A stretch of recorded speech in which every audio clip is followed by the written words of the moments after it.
இந்த வேட்பாளர் தேர்தலில் இறுதி பட்டியலில் யார் இருந்தாங்க? ஏன்னா மயில்சாமி அண்ணாதுரை அவருடைய பெயர் இருந்ததா? இல்லைங்க, இறுதியாக அறிவிக்கப்பட்ட பெயர் தான் இறுதி பட்டியலிலே இருந்த பெயர். அதுதான் இறுதியான பெயர். அவன் ஏற்கனவே என்டிஏ வந்து தமிழரை ஒருத்தர் அறிவிச்சதை தொடர்ந்து இல்லைங்க, இது தமிழ் இல்ல ஒருவர் தேர்வு செய்யப்பட வேண்டும் இந்தியா கூட்டணி சார்பில் அப்படின்னு ஒரு கருத்து இருந்தது. நேற்றுக்கு மயில்சாமி அண்ணாதுரையினுடைய பெயர் இல்லைங்க, இது தமிழர் அல்லாதவர் அப்படிங்கிற தேர்தல் அப்படிங்கிறத தாண்டி மிக முக்கியமாக நாம் கருத்தில் கொள்ள வேண்டியது இது கருத்தியல்களுக்கு எதிரான ஒரு அது இரண்டு துருவங்களிலே இருக்கக்கூடிய கருத்தியல்கள் மோதிக்கொள்ளக்கூடிய ஒரு போட்டியாக நாம் இதை உணர்ந்து கொள்ள வேண்டும். அதனால் ஒரு ஆர்எஸ்எஸ் பின்புலத்திலிருந்து வரக்கூடிய ஒருவர் பிஜேபியுடைய பிளவுவாத அரசியலை முன்வைக்கக்கூடிய ஒருவரை எதிர்த்து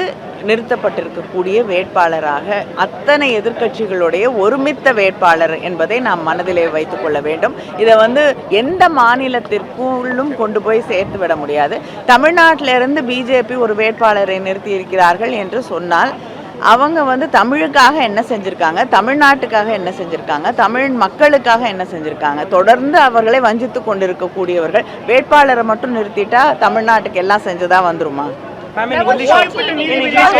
என்ன காரணம்? ஓய்வுபெற்ற நீதிபதியை தேர்வு செய்யறதுக்கு என்ன காரணம்? பல துறைகள்ல சீனியர்ஸ் இருக்கிறாங்க, இவரை தேர்வு செய்யறதுக்கு என்ன? இல்லைங்க, தொடர்ந்து அவரும் இந்திய மக்களுக்காக நீதிபதியாக இருந்த பொழுது கூட அவருடைய பல தீர்ப்புகள் மக்களுக்கான தீர்ப்புகளாக, கான்ஸ்டிடியூஷனை தாங்கி பிடிக்கக்கூடிய தீர்ப்புகளாக, ஓய்வு பெற்ற பிறகு இன்று இருக்கக்கூடிய பாஜக இந்துத்துவ அரசியலை எதிர்த்து பேசக்கூடிய ஒருவராக அவர் செயல்பட்டு கொண்டிருக்கிறார். அதனால அவரை எல்லோரும் ஒருமித்த கருத்தோடு தேர்ந்தெடுத்து நிறுத்தியிருக்கிறோம்.